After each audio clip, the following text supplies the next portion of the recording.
Hey everyone, I'm Dave, and welcome to something new on the Geek News Now network called Then and Now. Usually, I look back at a scene that didn't mean so much to me back then, but really hits home now. Today, I'm going to look at a whole movie and wonder just what in the name of Will Smith I was thinking back then. Let's flash back to 1999.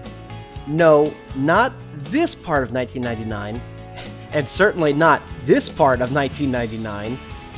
Not this part, and nope, not even this. Man, I should do an entire episode just on 1999. Anyway, in 1999, Will Smith was on top of the world. That decade alone, he was in Fresh Prince of Bel-Air, Bad Boys, Independence Day, Men in Black, Enemy of the State, was in a ton of music videos, and who could forget DJ Jazzy Jeff and the Fresh Prince, Summertime. Oh, did I forget Wild Wild West? Will Smith probably wants to forget that too. The TV series aired in the 1960s and was essentially James Bond in the Wild West. There were gadgets, a souped-up train, a witty side character, romantic entanglements with the ladies, and so much violence that it was canceled in its fourth season as a concession to Congress. Seriously, that happened. The National Association for Better Broadcasting, in a report that was issued in November 1969, rated The Wild Wild West, quote, as one of the most violent series on television, end quote. Boy, it's a good thing they toned down the violence way back then so we don't have that today. The film had a massive budget of $170 million. If you adjust for inflation, that would be almost $287 million today, or more than The Rise of Skywalker, and just a little bit away from Avengers Infinity War. No, I'm not joking. Worldwide, it only made $222 million and is widely considered the first dud of Will Smith's movie career. Don't worry, he'd have others to overshadow this one. He famously turned down the lead role in The Matrix to star in this, but I can see why. On paper, Jim West is pretty much Will Smith. Suave, charming, cool, punches people, gets the girl. The role was perfect. Just watch the music video. Link in the description. He nails it. A fun story. Kevin Kline was not the first choice to play his sidekick Artemis Gordon. That was supposed to go to George Clooney, who backed out because he felt Will Smith got all the best and funniest lines. He didn't want to play the straight man. Then Kevin Kline stopped playing the straight man altogether because he also wanted some funny lines, and the director at that point just let him go. So now you have a movie where two guys are playing the straight man and the funny man at different points. Back in 1999, when I was a college freshman, I was fascinated by this flick. Will Smith oozed charisma. Kevin Kline, at times he was hilarious. The story was captivating, and it kicks things off with a decapitation. Thank goodness the show was pulled because of too much violence, right? I walked out of the theater, eager to turn right around and see it again. Forget those college finals, I wanted to see a giant metal spider blowing up buildings!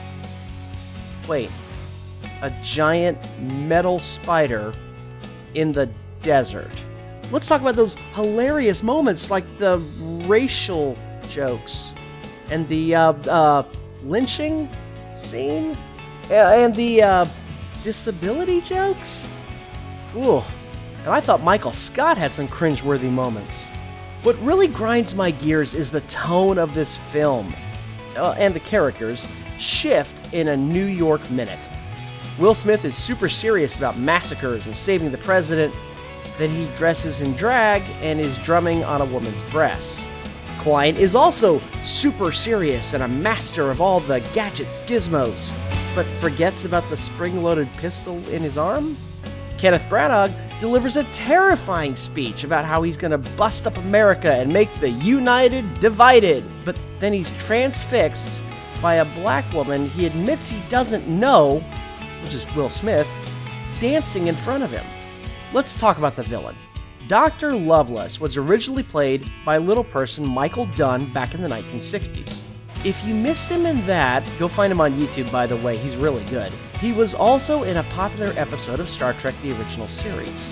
He was terrifically played as someone who could be devastatingly intelligent, devious, and lethal, but also small in stature.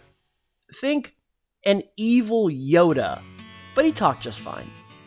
Now, he's Kenneth Branagh spinning in a wheelchair because he's lost more body parts than any person should and still be alive.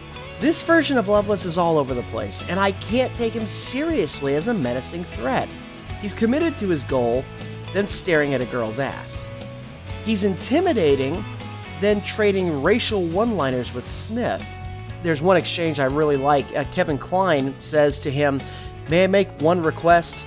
That she aim at my heart which has loved this country so much." And he responds with, "Shoot him in the head." And he delivers it so deadpan, it's fantastic. Then, all of a sudden, out of nowhere, he's distracted by, why do I even keep bringing up Will Smith as a harem dancer? This is 1868. Loveless is a racist who hates black people, but he's trading barks and growls and trying to grab Smith's ass? What is this movie's fascination with sex anyway? Make a drinking game out of the sex jokes, puns, and flat-out cringing moments involving women, and you'll be on the floor midway through the film. All in all, the film is just a mess, but an entertaining one.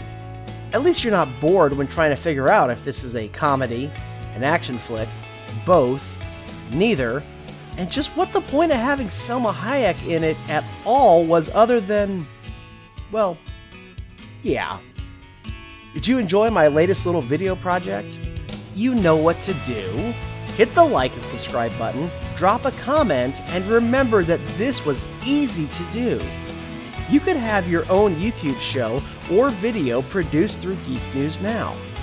Putting this together only took me a few hours before passing it off to our esteemed video guru, Damon. Thank you, Damon.